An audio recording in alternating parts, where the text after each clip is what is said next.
fine. You're good. Here it comes. Hello, everybody. Mr. President. Come on.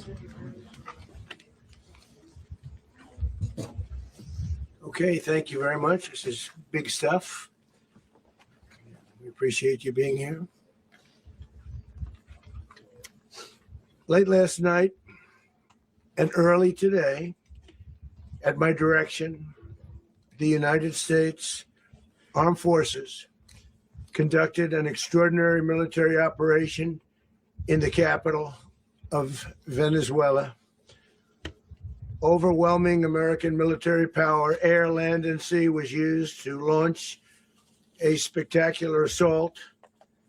And it was an assault like people have not seen since World War II. It was a force against a heavily fortified military fortress in the heart of Caracas to bring outlaw dictator Nicolás Maduro to justice. This was one of the most stunning, effective, and powerful displays of American military might and competence in American history. And if you think about it, we've done some other good ones like the attack on Soleimani, the attack on al-Baghdadi, and the obliteration and decimation of the Iran nuclear sites just recently in an operation known as Midnight Hammer, all perfectly executed and done. No nation in the world could achieve what America achieved yesterday, or frankly, in just a short period of time. All Venezuelan military capacities were rendered powerless as the men and women of our military, working with U.S. law enforcement, successfully captured Maduro in the dead of night. It was dark.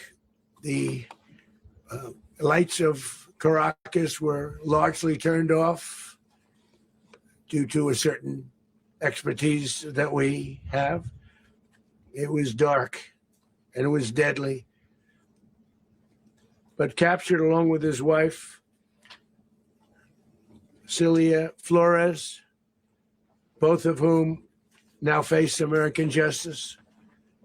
Maduro and Flores have been indicted in the Southern District of New York, Jay Clayton, for their campaign of deadly narco-terrorism against the United States and its citizens. I want to thank the men and women of our military who achieved such an extraordinary success overnight with breathtaking speed, power, precision, and competence.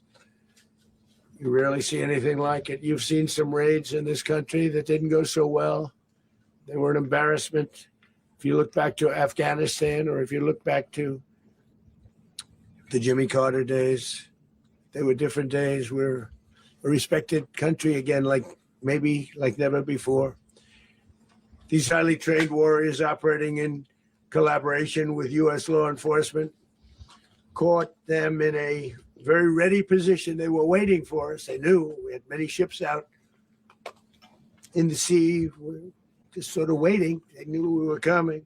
So they were in what's called a ready position. But they were completely overwhelmed and very quickly incapacitated. If you would have seen what I saw last night, you would have been very impressed. I'm not sure that you'll ever get to see it, but it was an incredible thing to see. Not a single American service member was killed, and not a single piece of American equipment was lost. We had many helicopters, many planes, many people involved in that fight. But think of that, not one piece of military equipment was lost, not one service member was, more importantly, killed. The United States military is the strongest and most fearsome military on the planet by far. With capabilities and skills our enemies can scarcely begin to imagine. We have the best equipment anywhere in the world. There's no equipment like what we have. And you see that even if you just look at the boats. You know, we've knocked out 97% of the drugs coming in by sea. 90%. Each boat kills 25, on average, 25,000 people. We knocked out 97%. And those drugs mostly come from a place called Venezuela. We're going to run the country until such time as we can do a safe, proper, and judicious transition. So we don't want to be involved with having somebody else get in, and we have the same situation that we had for the last long period of years. So we are going to run the country until such time as we can do a safe, proper, and judicious transition. And it has to be judicious because that's what we're all about. We want peace, liberty, and justice for the great people of Venezuela. And that includes many from Venezuela that are now living in the United States and want to go back to their country. It's their homeland. We can't take a chance that somebody else takes over Venezuela that doesn't have the good of the Venezuelan people in mind. We've had decades of that. We're not going to let that happen. We're there now, and what people don't understand, but they understand as I say this, we're there now, but we're going to stay until such time as the proper transition can take place. So we're going to stay until such time as we're going to run it, essentially, until such time as a proper transition can take place. As everyone knows, the oil business in Venezuela has been a bust, a total bust, for a long period of time. They were pumping almost nothing by comparison to what they could have been pumping and what could have taken place. We're going to have our very large United States oil companies, the biggest anywhere in the world, go in, spend billions of dollars, fix the badly broken infrastructure, the oil infrastructure, and start making money for the country. And we are ready to stage a second and much larger attack if we need to do so. So we were prepared to do a second wave if we needed to do so. We actually assumed that a second wave would be necessary, but now it's probably not. The first wave, if you'd like to call it that, the first attack was so successful, we probably don't have to do a second, but we're prepared to do a second wave, a much bigger wave, actually. This was pinpoint, but we have a much bigger wave that probably won't have to do. This partnership of Venezuela with the United States of America, a country that everybody wants to be involved with because of what we were able to do and accomplish, will make the people of Venezuela rich, independent, and safe. And it will also make the many, many people from Venezuela that are living in the United States extremely happy. They suffered. They suffered. So much was taken from them. They're not going to suffer anymore. The illegitimate dictator Maduro was the kingpin of a vast criminal network responsible for trafficking colossal amounts of deadly and illicit drugs into the United States. As alleged in the indictment, he personally oversaw the vicious cartel known as Cartel de las Solas, which flooded our nation with lethal poison, responsible for the deaths of countless Americans, many, many Americans. Hundreds of thousands over the years of Americans died because of him. Maduro and his wife will soon face the full might of American justice and stand trial on American soil. Right now, they're on a ship. They'll be heading to, ultimately, New York. And then a decision will be made, I assume, between New York and Miami or Florida. But we have people where the overwhelming evidence of their crimes will be presented in a court of law. And I've seen it. I've seen what we have. It's both horrible and breathtaking that something like this could have been allowed to take place. For many years after his term as president of Venezuela expired, Maduro remained in power and waged a ceaseless campaign of violence, terror, and subversion against the United States of America, threatening not only our people, but the stability of the entire region. And you all saw it. In addition to trafficking gigantic amounts of illegal drugs that inflicted untold suffering and human destruction all over the country, all over, in particular, the United States. Maduro sent savage and murderous gangs, including the bloodthirsty prison gang, Tren de Aragua, to terrorize American communities nationwide. And he did indeed. They were in Colorado. They took over apartment complexes. They cut the fingers off people if they call police. They were brutal, but they're not so brutal now. And I just have to congratulate our military, Pete and everybody, and our National Guard, because the job that they've done, whether it's in Washington, D.C., where we have a totally safe city, where it was one of the most unsafe cities anywhere in the world, frankly, and now we have no crime in Washington, D.C. We haven't had a killing. We had the terrorist attack a few weeks ago. A little bit of a different kind of a threat, but we haven't had a killing in a long period of time, 6-7 months. We used to have two, on average, 2 a week in Washington, our capital. We don't have that anymore. The restaurants are opening. Everyone's happy. They're going, they're walking their daughters, they're walking their children, their wives, they walk to restaurants. Restaurants are opening all over Washington, D.C. So I want to thank the National Guard. I want to thank our military, and I want to thank law enforcement. Been amazing. And they should do it with more cities. We're doing it, as you know, and we're doing it in Memphis, Tennessee right now, and crime is down. We've just sort of started a few weeks ago, but crime is down now 77%. And the governor of Louisiana called, great person, and he wanted us to help him, as you know, in a certain very nice part of Louisiana. And we have done that. It was a rough section, and we have crime down. I understand it's down to almost nothing already after 2.5 weeks. New Orleans, it's down to almost nothing, and we've only been there for 2.5 weeks. Can't imagine why governors wouldn't want us to help. We also helped, as you know, in Chicago, and crime went down a little bit there. We did a very small help because we had no working ability with the governor. The governor was a disaster, and the mayor was a disaster, but it knocked down crime. But we're pulling out of there. When they need us, we'll know. You'll know. You'll be writing about it. And likewise, Los Angeles, where we saved Los Angeles early on, where the head of the police department made a statement that if the federal government didn't come in, we would have lost Los Angeles. That's long after the fires. That's when they had the riots in Los Angeles. We did a great job. Got no credit for it whatsoever, but that's okay. It doesn't matter. We don't need the credit. But we'll be pulling out when they need us. They'll call, or we'll go back if we have to. We'll go back. But we did a great job in various cities. But the place that we're very proud of is Washington, D.C., because it's our nation's capital. We took it from being a crime-ridden mess to being one of the safest cities in the country.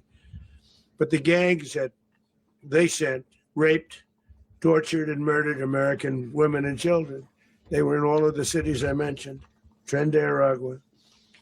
And they were sent by Maduro to terrorize our people. And now Maduro will never again be able to threaten an American citizen or anybody from Venezuela. There will no longer be threats.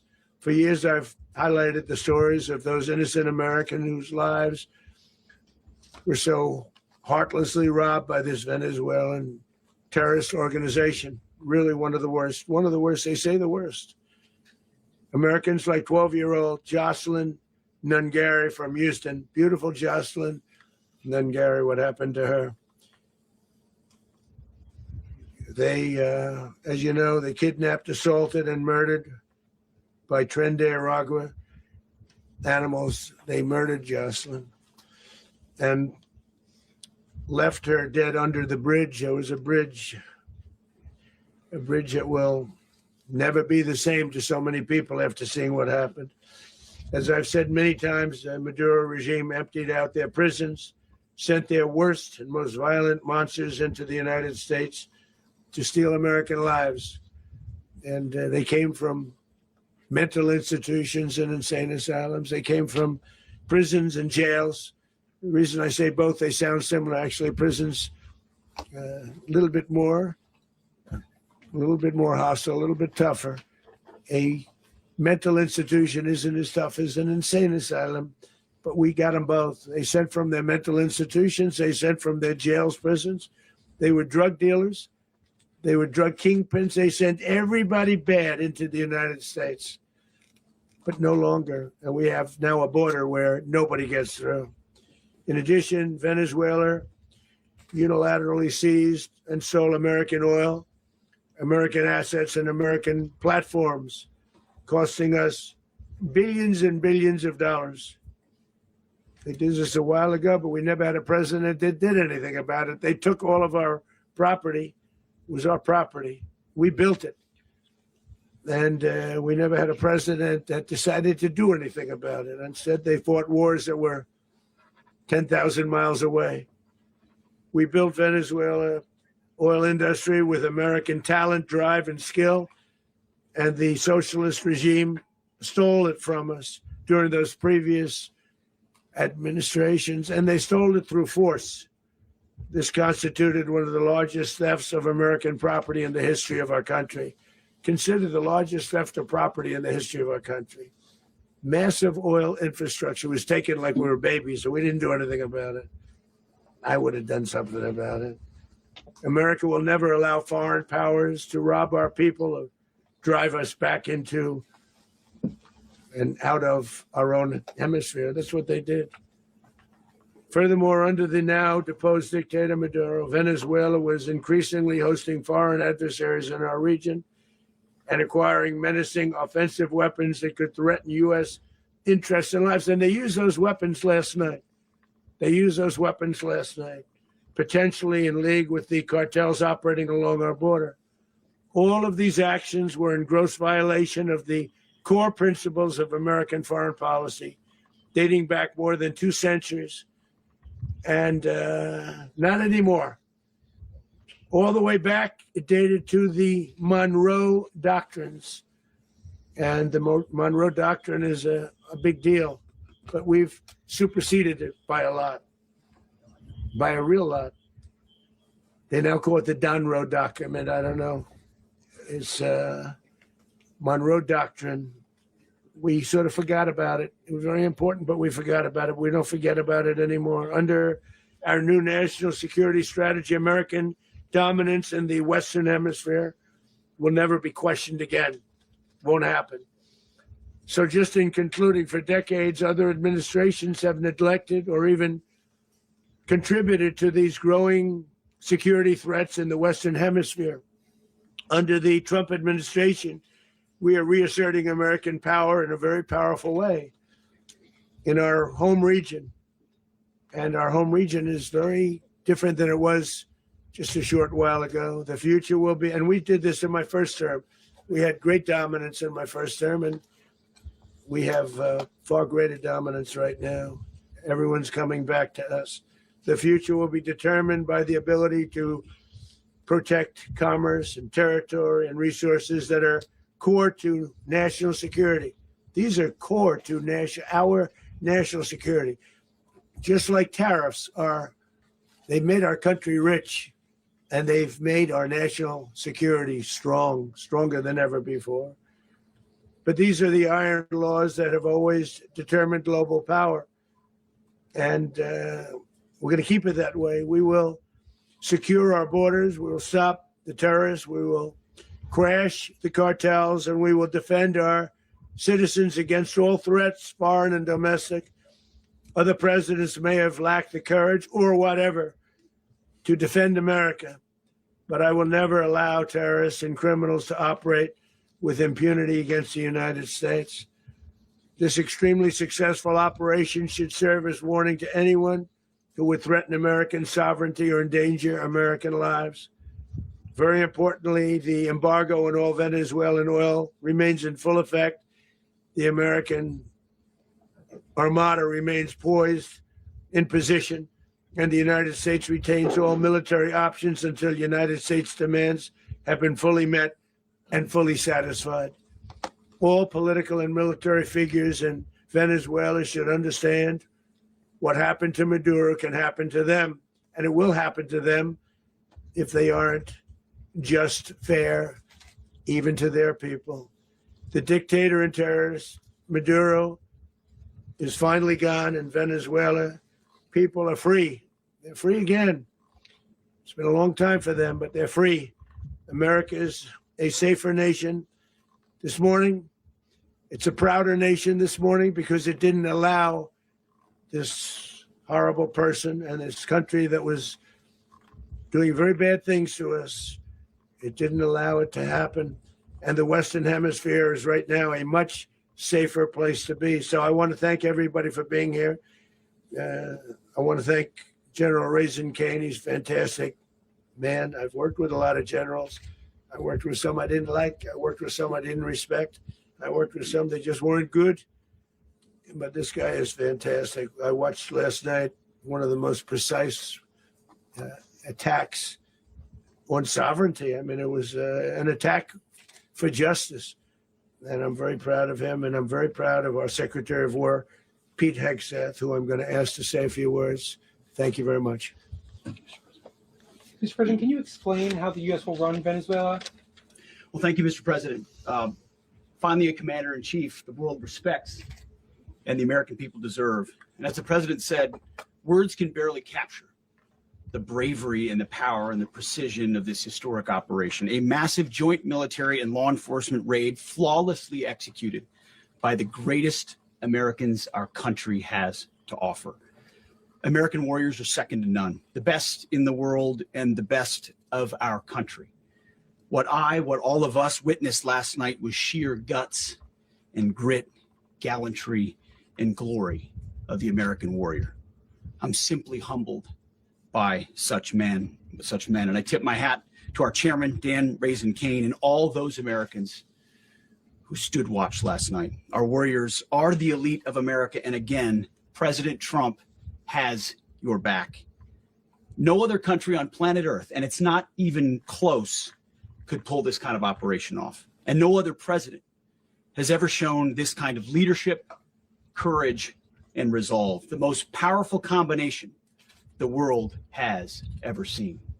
As the president said, our adversaries remain on notice. America can project our will anywhere, anytime. The coordination, the stealth, the lethality, the precision, the very long arm of American justice, all on full display in the middle of the night. Nicolás Maduro had his chance, just like Iran had their chance, until they didn't and until he didn't. He effed around and he found out.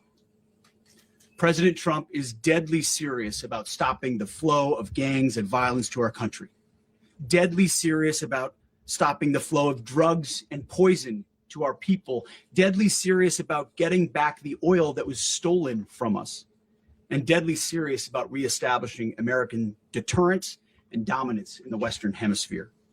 This is about the safety, security, freedom, and prosperity of the American people.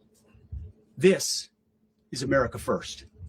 This is peace through strength.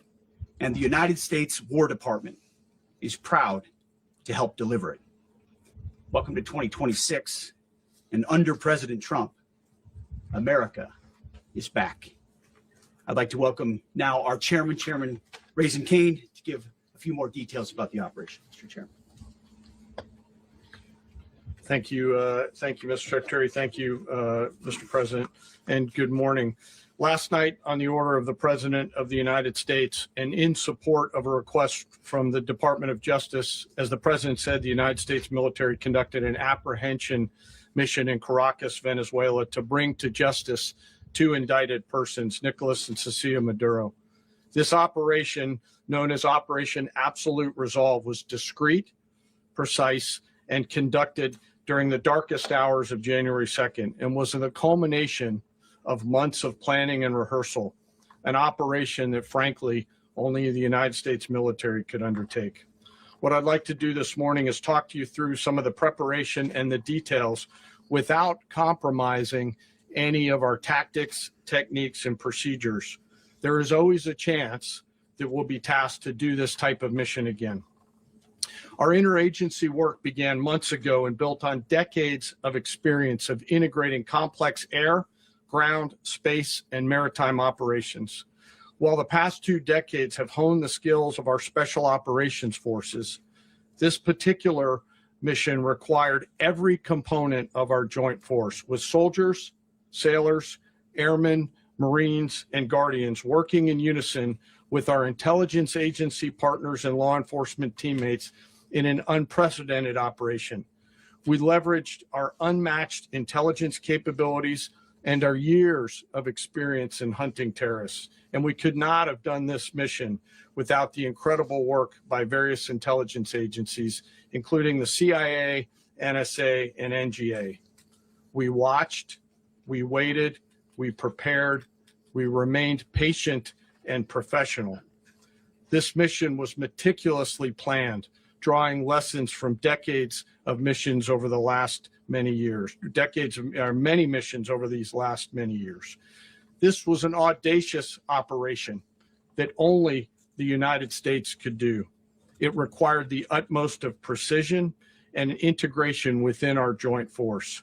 And the word integration does not explain the sheer complexity of such a mission.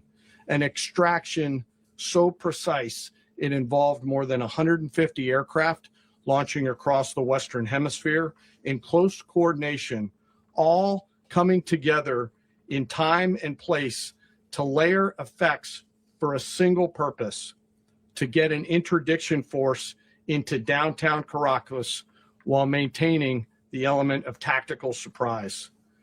Failure of one component of this well-oiled machine would have endangered the entire mission, and failure is never an option for America's joint force. Those in the air over Caracas last night were willing to give their lives for those on the ground and in the helicopters. Let me talk a little bit about the preparation. After months of work by our intelligence teammates to find Maduro and understand how he moved, where he lived, where he traveled, what he ate, what he wore, what were his pets, in early December, our force was set pending a series of aligned events. Key was choosing the right day to minimize the potential for civilian harm and maximize the element of surprise, and minimize the harm to the indicted personnel, so as the president said, they could be brought to justice. And as the president said earlier today, weather in Venezuela is always a factor this time of the year.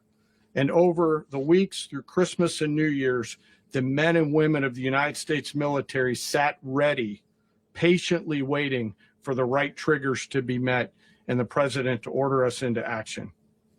Last night, the weather broke just enough, clearing a path that only the most skilled aviators in the world could maneuver through. Ocean, mountain, low cloud ceilings. But when tasked with a mission, this organization does not quit. At 10:46 p.m. Eastern time last night, the president ordered the United States military to move forward with this mission. He said to us, and we appreciate it, Mr. President, good luck and Godspeed. And those words were transmitted to the entire joint force. Over the course of the night, aircraft began launching from 20 different bases on land and sea across the Western Hemisphere. In total, more than 150 aircraft, bombers, fighters, intelligence, reconnaissance, surveillance, rotary wing were in the air last night. Thousands and thousands of hours of experience were airborne. Our youngest crew member was 20, and our oldest crew member was 49. And there's simply no match for American military might. As the night began, the helicopters took off with the extraction force, which included law enforcement officers, and began their flight into Venezuela at 100 feet above the water. As they approached Venezuelan shores, the United States began layering different effects provided by Spacecom, Cybercom, and other members of the interagency to create a pathway. Overhead, those forces were protected by aircraft from the United States Marines, the United States Navy, the United States Air Force, and the Air National Guard. The force included F-22s, F-35s, F-18s, EA-18s, E-2s, B-1 bombers, and other support aircraft, as well as numerous remotely piloted drones. As the force began to approach Caracas, the Joint Air Component began dismantling and disabling the air defense systems in Venezuela, employing weapons to ensure the safe passage of the helicopters into the target area. The goal of our air component is, was, and always will be to protect the helicopters and the ground force and get them to the target and get them home. As the force crossed the last point of high terrain where they'd been hiding in the clutter, we assessed that we had maintained totally the element of surprise. As the helicopter force ingressed towards the objective at low level, we arrived at Maduro's compound at 1:01 a.m. Eastern Standard Time, or 2:01 a.m. Caracas local time, and the apprehension force descended into Maduro's compound and moved with speed, precision, and discipline towards their objective, and isolated the area to ensure the safety and security of the ground force while apprehending the indicted persons. On arrival into the target area, the helicopters came under fire, and they replied with that fire with overwhelming force and self-defense. One of our aircraft was hit, but remained flyable, and as the president said earlier today, all of our aircraft came home, and that aircraft remained flyable during the rest of the mission.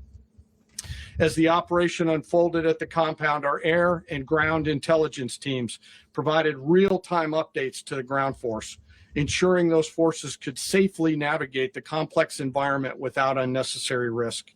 The force remained protected by overhead tactical aviation. Maduro and his wife, both indicted, gave up and were taken into custody by the Department of Justice, assisted by our incredible U.S. military with professionalism and precision, with no loss of U.S. life. After securing the indicted persons, the force began to prep for departure. Helicopters were called in to exfiltrate the extraction force, while fighter aircraft and remotely piloted aircraft provided overhead coverage and suppressive fire. There were multiple self-defense engagements as the force began to withdraw out of Venezuela. The force successfully exfiltrated and returned to their afloat launch bases, and the force was over the water at 3:29 a.m. Eastern Standard Time with indicted persons on board. And both Maduro and his wife were embarked aboard the USS Uejima. In closing, what we've witnessed today is a powerful demonstration of America's joint force. We think, we develop, we train, we rehearse, we debrief, we rehearse again and again, not to get it right, but to ensure that we cannot get it wrong. Our jobs are to integrate combat power so when the order comes, we can deliver overwhelming force at the time and the place of our choosing against any foe anywhere in the world. I am immensely proud today of our joint force and filled with gratitude to represent them here today. There is simply no mission too difficult for these incredible professionals and the families that stand by them and support them. As we stand here this morning, our forces remain in the region at a high state of readiness, prepared to project power, defend themselves, and our interests in the region. This operation is a testament to the dedication and unwavering commitment to justice and our resolve to hold accountable those who threaten peace and stability. In closing, I want to express my heartfelt gratitude to the brave men and women who executed this mission. Their courage and tireless commitment to our nation are what makes us strong. Thank you, Mr. Secretary, and thank you, Mr. President. Well, I don't have much to add to what you've heard now, other than the following points. Nicolás Maduro was indicted in 2020 in the United States. He is not the legitimate president of Venezuela. That's not just us saying it. the first Trump administration, the Biden administration, the second Trump administration. None of those three recognized him. He's not recognized by the European Union and multiple countries around the world. He is a fugitive of American justice with a $50 million reward, which I guess we saved $50 million. And We should make sure. yeah, exactly. But Don't let anybody claim it. Nobody deserves it but us. But I want to be clear about one thing. Nicolás Maduro had multiple opportunities to avoid this. He was provided multiple very, very, very generous offers and chose instead to act like a wild man, chose instead to play around. And the result is what we saw tonight. The other message here is the following. You have a guy, like many people around the world, they like to play games. You have a guy who decides he's going to invite Iran into his country, is going to, do the confiscation of American oil companies, is going to flood our country with gang members, is going to take Americans prisoner and try to hold them for hostage and trade them like he was able to do with the Biden administration. Basically likes to play games all this time and thinks nothing's going to happen. And I hope what people now understand is that we have a president. The 47th president of the United States is not a game player. When he tells you that he's going to do something, when tells you he's going to address a problem, he means it. He actions it. I can tell you, I've watched this process now for 14, 15 years, been around it. Everybody talks. I'm going to do this. I'm going to do that. When I get there, we're going to do this. We're going to take. This is a president of action. Like, I don't understand yet how they haven't figured this out. And now, if you don't know, now you know. Because this is the way it's going to play out. And I think people need to understand that this is not a president that just talks and does letters and press conferences. And, if he says he's serious about something, he means it. And this is something that was a direct threat to the national interest of the United States. And the president addressed it. This is a president of peace, by the way. I told you what I just said earlier. This guy had multiple opportunities to find his way somewhere else and figure out another. He could have been living somewhere else right now, very happy. But instead, he wanted to play big boy. And so now, he's got other sets of problems on his hands. And but I think the message here should be for the world. Look, the president doesn't go out looking for people to pick fights with. He's not generally wants to get along with everybody. We'll talk and meet with anybody, but don't play games. Don't play games with this president's in office because it's not going to turn out well. And so I hope that I guess that lesson was learned last night, and we hope it'll be instructive moving forward. Is that a message for Cuba? Mr. President. Mr. President. Mr. President. Mr. President. You said that the U.S. is going to run Venezuela. So who's in power right now? Well, we're going to be running it with a group, and we're going to make sure it's run properly. We're going to rebuild the oil infrastructure, which will cost billions of dollars. It'll be paid for by the oil companies directly. They will be reimbursed for what they're doing, but it's going to be paid. And we're going to get the oil flowing the way it should be. As you know, it was just a minor flow. It was actually a minor flow for what they have. But we're going to run it properly, and we're going to make sure the people of Venezuela are taken care of. We're going to make sure the people that were forced out of Venezuela by this thug are also taken care of. Mr. President. Does the U.S. running the country mean that U.S. troops will be on the ground? How will that work? Well, they always say boots on the ground. Oh, so we're not afraid of boots on the ground if we have to have. We had boots on the ground last night at a very high level, actually.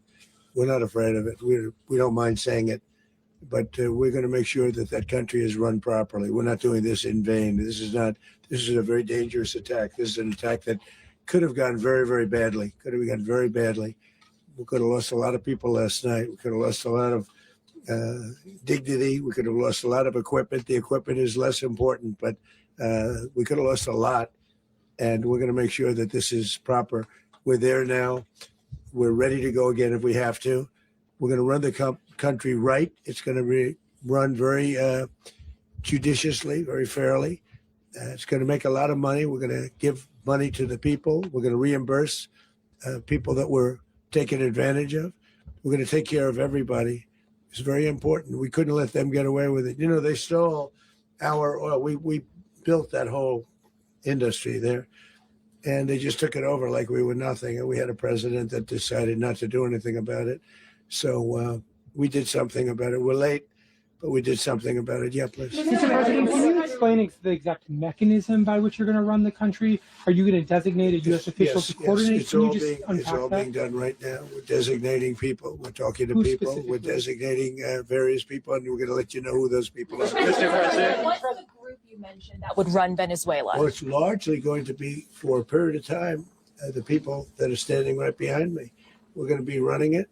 We're going to be bringing it back. It's a dead, I talk about a dead country. A year and a half ago, we were a dead country. Now we're the hottest country anywhere in the world. We're a country doing better than any country anywhere in the world. And it required leadership. Venezuela has a lot of bad people in there, a lot of bad people that shouldn't be leading. We're not going to take a chance that one of those people take over for Maduro. So you can look at, and others, we have fantastic people, including people in the military. So we're going to have a group of people running it until such time as it can be put back on track, make a lot of money for the people, and give people a great way of life, and also reimbursement for people in our country that were forced out of Venezuela. Mr. President. Rubio would be. You said earlier today that you weren't going to back Machado to come back and be the opposition leader in your Fox and Friends interview. And then you also mentioned the vice president of Venezuela. Are you going to work with the vice president of Venezuela, or how do you foresee the relationship Well, going? I understand she was just sworn in, but she was, as you know, picked by Maduro. So Marco's working on that directly. He just had a conversation with her, and she's essentially willing to do what we think is necessary to make Venezuela great again. Very simple. Mr. President, Colombian President Gustavo Petro, a couple weeks ago, you said he's got to watch his ass. And today, he said he's not concerned about anything happening to him in the aftermath of this operation. So, just what your message is Well, about he that. has cocaine mills. He has factories where he makes cocaine. And yeah, I think I stick by my first statement. He's making cocaine. They're sending it into the United States. So Mr. President, he does have to watch his Mr. ass. President, did you notify any members of Congress in advance? Marco, do you want to talk about that? Because you were involved. Sure. We call members of Congress immediately after. This was not the kind of mission that you can do congressional notification on. It was a trigger-based mission in which conditions had to be met night after night. We watched and monitored that for a number of days. So it's just simply not the kind of mission you can call people and say, hey, we may do this at some point in the next 15 days.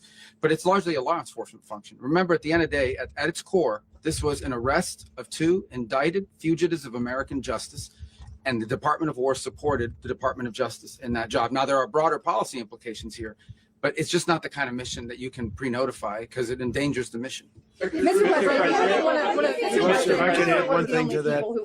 Congress has a tendency to leak. This would not be good. If they leaked, General, I think it would have been maybe a very different result. But I have to say, they knew we were coming at some point, We had a lot of ships out there. They sort of knew we were coming. But Congress will leak, and we don't want leakage. Mr. President. You were one of the only people to watch this all play out live. What was Maduro doing when the U.S. forces entered what I assume would be his home? And also, was there any point where the U.S. was considering if Maduro pushed back or resisted killing Maduro? It could have happened. It could have happened. He was trying to get into a safe place. You know what a safe place is, all steel.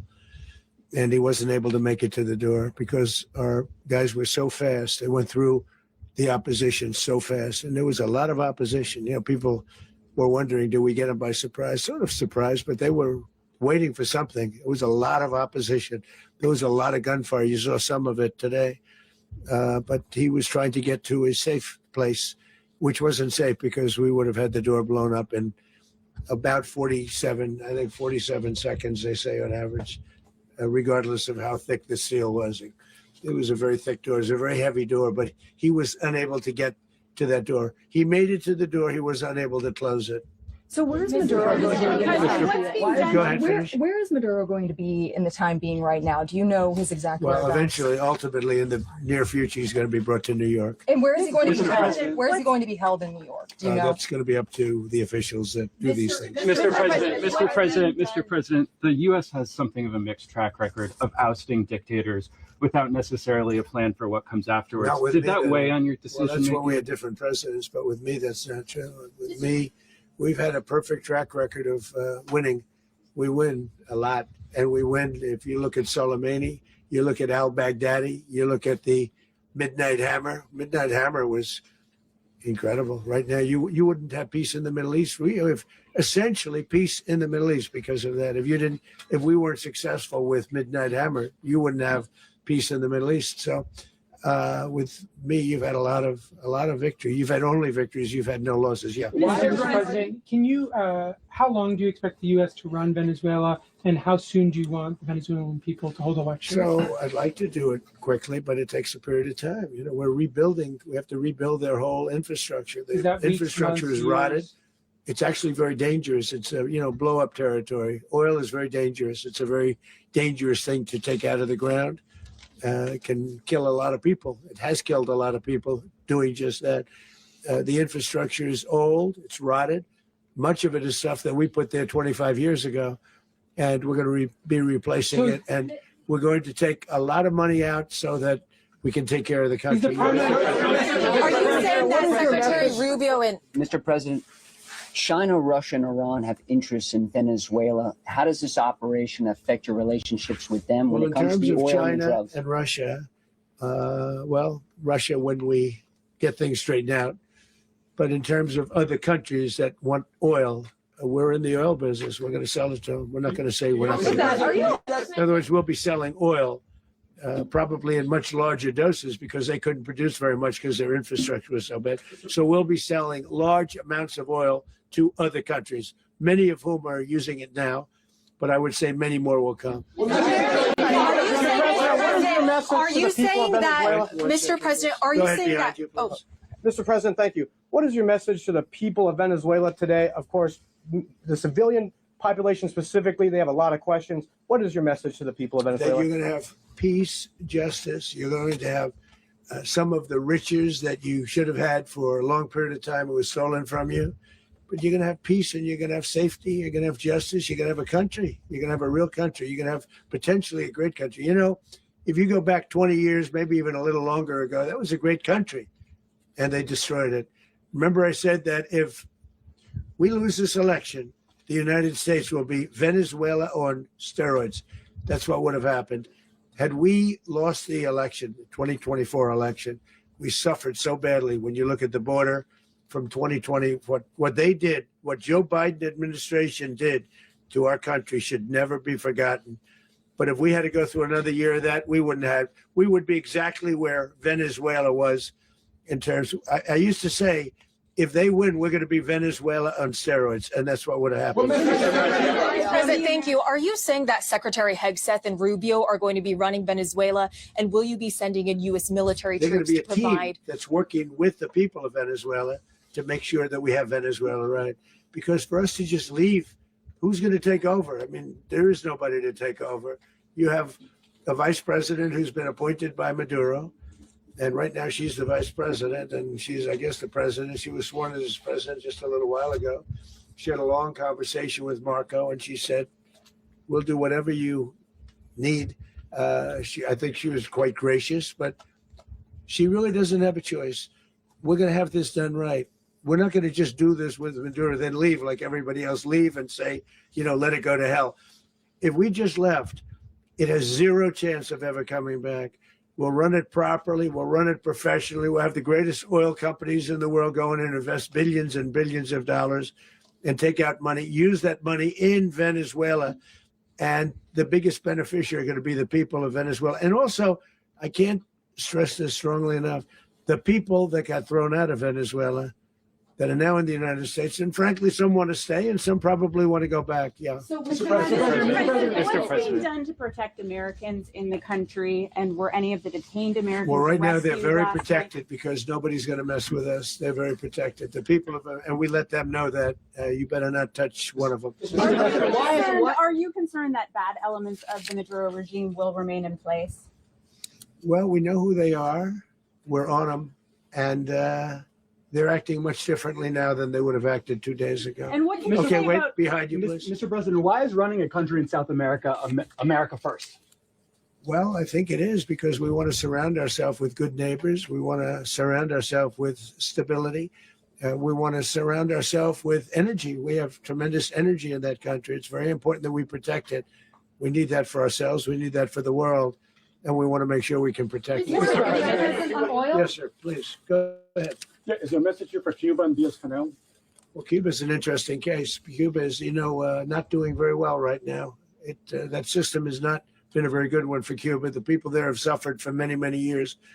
And I think Cuba is going to be something we'll end up talking about, because Cuba is a failing nation right now, very badly failing nation.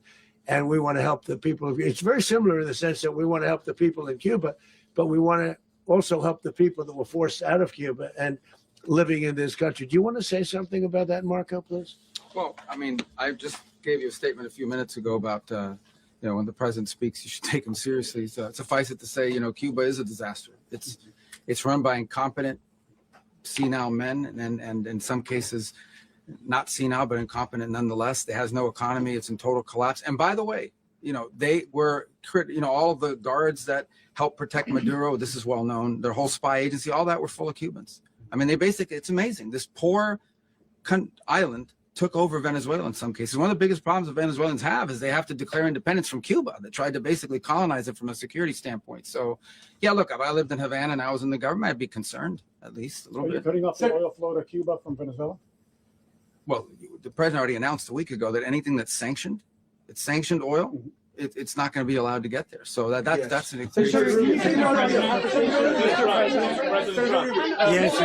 The answer is yes. Mr. President, Yeah. is the U.S. aware of the location of opposition leader Machado, and have you been in contact with her? No, we haven't. Really, no, we haven't. Mr. President, on Monday, Oh, I think it would be very tough for her to be the leader. She doesn't have the support within or the respect within the country. She's a very nice woman, but she doesn't have the respect. Mr. President, is it possible that the U.S. ends up administrating Venezuela for years?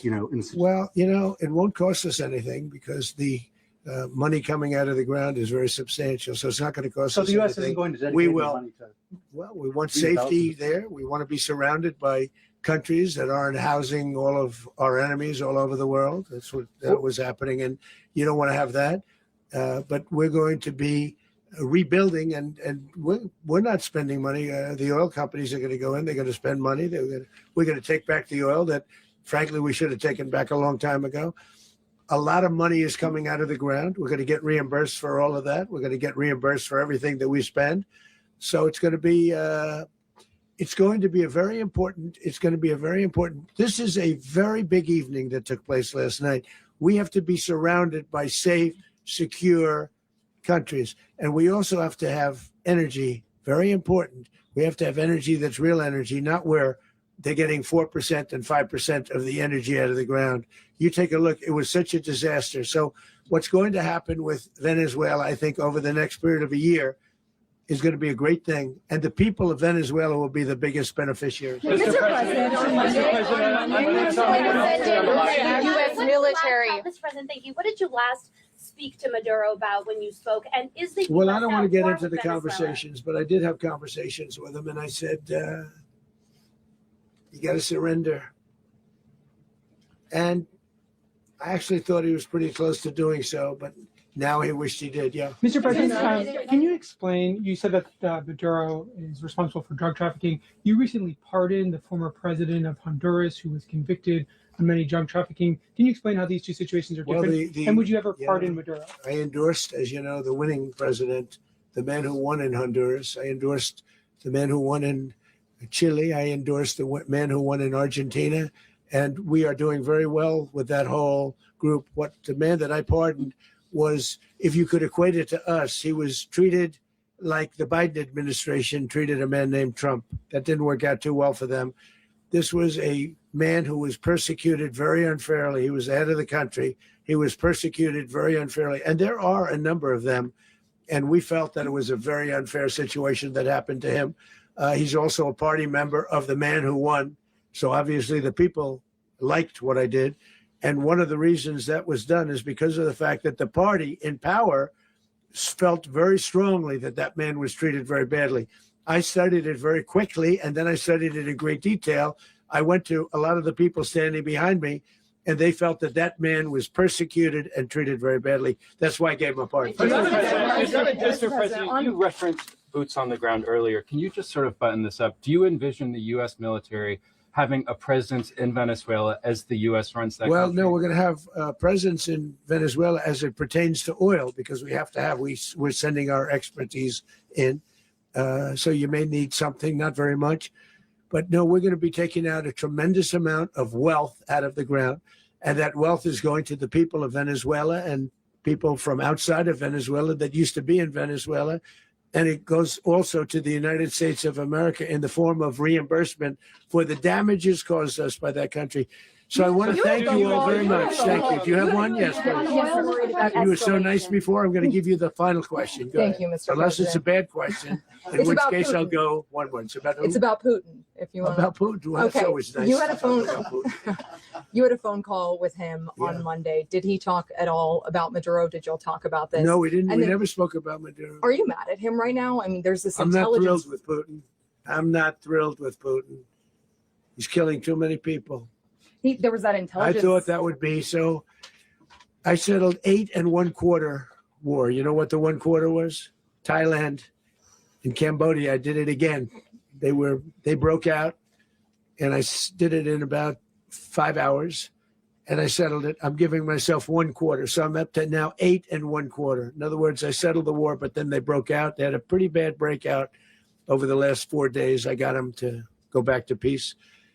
So I only give 1/4. I thought the easiest one would be, one of the easier ones would be Russia, Ukraine. It's not. And they both have done some pretty bad things. And look, that's Biden's war. That's not my war. But I want to stop the lives. Did you see where last month, 30,000, it was 27,000 the month before. 30,000, mostly soldiers, were killed this last month. 30,000. I want to stop that. You know, I got NATO to pay 5% instead of the 2% that they weren't paying. They weren't paying 2, now they pay 5. And we send them a lot of munitions. We send them a lot of things, missiles and various other things, a lot. And they pay. The United States is not losing money. We're probably making money on that. It's the last thing I care about. I just want to stop all those people. We're losing 25, 30,000 human beings that come from 2 places that are very far away. But if I can stop, because it's something I've been pretty good at doing, deals, I guess. It's all a deal. Life is a big deal. But if I can stop that war and stop 30,000 young people, in addition to the fact that people are being killed in Kiev, people are being killed in other cities, you know, a much smaller number, but they're being killed, viciously killed. So I'm not happy about it. I thought that would be something that would get solved. We have Mr. Witkoff here. I think that we're making progress, but that's a war that should have never happened. If I were president, it would have never happened. Putin says it. Everybody says it. If I were president, that would have never happened. But I inherited that war. That was Joe Biden, Zelensky, and Putin. I came into the situation, and it's a mess. And I will say this. I watched an operation last night that was so precise, that was so brilliant. I mean, it was incredible. If we had our people, like this general and our people involved, that war would not have gone on very long, that I can tell you. You told me That war, to use an old term, that war has become a bloodbath, and we want it to get stopped. And you told me Thank you very much. Are you concerned a rogue Venezuelan general to take over the country? Can you talk about your conversation with the vice president?